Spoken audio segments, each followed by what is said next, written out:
একবার আবু যর রাদিয়াল্লাহু তাআলা আনহু তিনি রাসূলুল্লাহ সাল্লাল্লাহু আলাইহি ওয়াসাল্লামকে বললেন যে আলা তাস্তা'মিলুনি, হে আল্লাহ রাসূল সাল্লাল্লাহু আলাইহি ওয়াসাল্লাম, আমাকে আপনি দায়িত্ব দিচ্ছেন না কেন? আমাকে একটা দায়িত্ব দেন।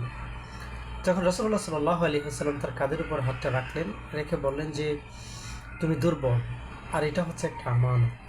এটার জন্য তোমাকে কিয়ামত দিবসে অপমান ও এটা কিয়ামত দিবসে তোমার জন্য অপমান ও অনুতাপের কারণ হবে।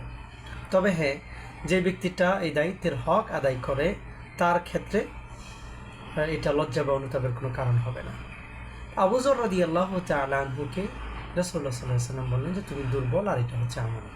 অতএব যারা দায়িত্ব পালন করবেন, দায়িত্ব চেয়ে নেওয়ার বিষয়টা তো আসলে মানে এটা তো উচিতই না বলবো। আর যদি নিজেকে দুর্বল মনে করেন, দায়িত্বের উপযুক্ত মনে না করেন, তাহলে অবশ্যই দায়িত্ব থেকে সরে আসা উচিত।